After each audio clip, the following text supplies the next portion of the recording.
Imagine being promised freedom, a ticket out of a hellish war zone, an escape from certain death. All you have to do is stay awake for 30 days. No sleep. Seems simple enough for a few prisoners, right? But what if I told you that the price of that freedom wasn't just sleeplessness, but something far more insidious, something that turned human beings into screaming, blood-covered monsters in the darkest corners of a Soviet research facility? To understand the chilling tale of the Russian sleep experiment, we first need to set the scene. The year is 1947. World War II has just ended, but the shadows of conflict and scientific ambition still loom large. In the Soviet Union, the thirst for knowledge, no matter how ethically dubious, was insatiable. Deep within a heavily guarded, undisclosed research complex, a team of Soviet scientists embarked on a project so extreme, so utterly depraved, that its very existence is still fiercely debated to this day. They sought to push the boundaries of human endurance, specifically the human need for sleep, and in doing so, they may have unleashed something truly horrific. The subjects were 5 political prisoners, enemies of the state deemed expendable. Their deal was simple: remain awake for 30 consecutive days, and they would walk free, given new lives. Failure, of course, meant their immediate execution. To ensure their wakefulness, the scientists didn't rely on harsh light or loud noises. No, they developed an experimental stimulant gas, continuously pumped into a sealed chamber where the men resided. The chamber was soundproofed, with just enough supplies of food, water, and books to last the duration. Microphones in small portholes allowed the scientists to monitor every agonizing moment. The first few days were uneventful, almost mundane. The prisoners communicated, read, and seemed to adapt. The gas worked its magic, keeping them awake, alert, even energetic. But by day 5, cracks began to show. The early signs were subtle: increased irritability, paranoia creeping into their conversations. They started confessing their darkest secrets, betraying each other, a desperate attempt to gain favor, to turn their fellow inmates into targets of suspicion. The scientists, observing from behind the reinforced glass, noted these changes with detached interest, logging every descent into madness. By day 8, the whispers turned into screams.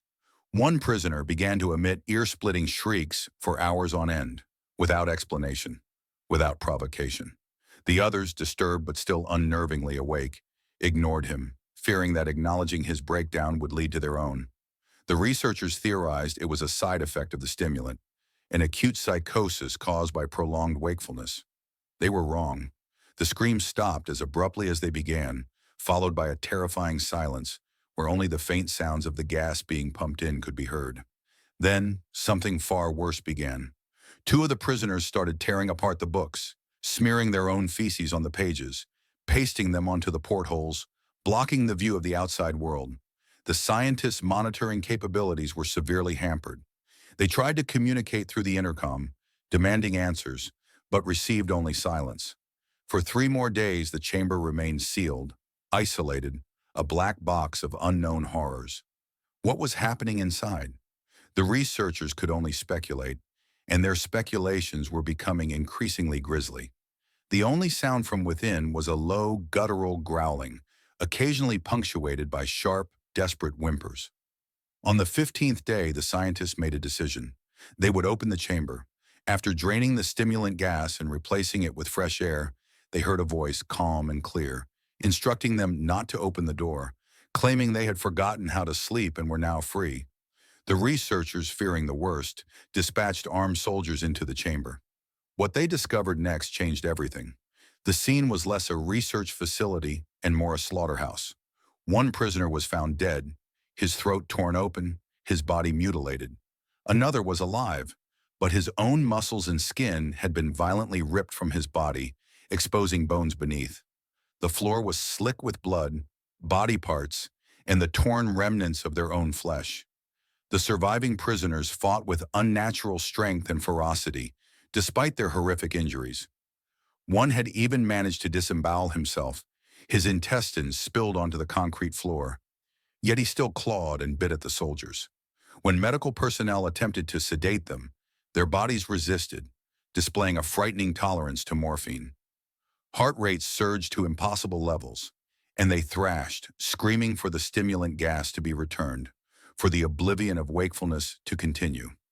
Upon examination, it was found that the continued stimulation had caused physical damage to their brains, eroding their connections to reality, and ironically, to the basic human need for sleep.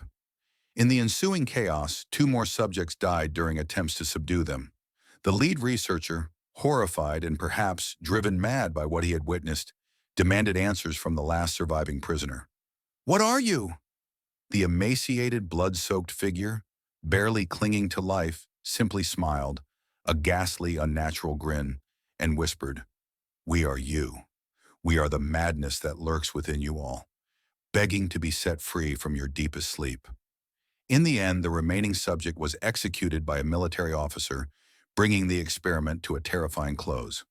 To this day, the Russian sleep experiment remains a chilling urban legend, frequently dismissed as a creepypasta, yet its enduring power lies in the fear it taps into, the fear of what happens when the very essence of our humanity is stripped away, when the lines between sanity and monstrosity blur beyond recognition. What truly transpired in that sealed chamber, and what unspeakable horrors did those scientists unleash? The truth, perhaps, is far more terrifying than the fiction. If you want more spine-chilling stories of twisted experiments and the darker side of human nature, then our next video explores a similar tale, the infamous MK Ultra project, and what the CIA really aimed to control.